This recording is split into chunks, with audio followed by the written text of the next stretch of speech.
Watuhumiwa wawili wamekamatwa kwa kutoa taarifa za uongo.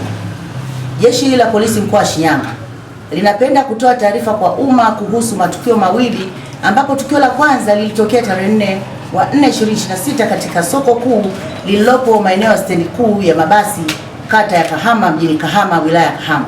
Mtu mmoja aitwaye Kisaka Elinihaki mwenye umri wa miaka 22, mfanyabiashara na mkazi wa Majengo, alitoa taarifa ya uongo akidai kuwa sehemu zake za siri zimepotea kimeujiza baada ya kuguswa bega la kushoto na Joseph Godfrey mwenye umri wa miaka 36 na mkazi wa Shumu. Kutokana na taarifa hiyo, wananchi waliokuwepo eneo hilo walichukua sheria mkononi na kuanza kumshambulia Joseph Godfrey wakimtuhumu kuhusika na tukio hilo. Polisi walifika eneo la tukio kwa wakati na kuwachukua wahusika wote wawili pamoja na kumfikisha Joseph Godfrey katika kituo cha polisi kwa usalama wake. Baadaye Kisaka Elinihaki alipelekwa katika hospitali ya manispaa ya Kahama kwa uchunguzi wa kitabibu, ambapo ilithibitika kuwa maumbile yake yalikuwa ya kawaida kabisa bila mabadiliko yoyote.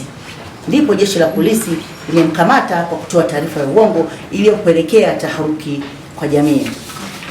Tukio la pili lilitokea tarehe 6 Aprili 2026 katika eneo la machimbo ya dhahabu Mwime, wilaya ya Kahama, ambapo kijana mmoja aitwaye Makoe James alizua taharuki kwa jamii akidai kupoteza sehemu zake za siri baada ya kushikwa mabegani na abiria mwenzake Hamisi Kumalija wakati wakisafiri kwenye pikipiki.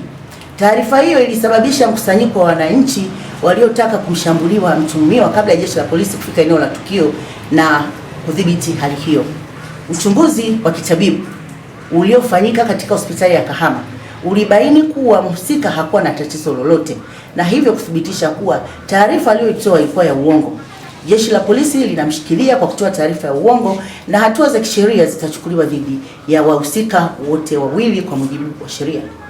Jeshi la polisi mkoa wa Shinyanga linatoa wito kwa wananchi kuacha kabisa tabia ya kutoa taarifa za uongo zinazoweza kusababisha taharuki na uvunjifu wa amani na badala yake kushirikiana na vyombo vya dola katika kudumisha amani na usalama.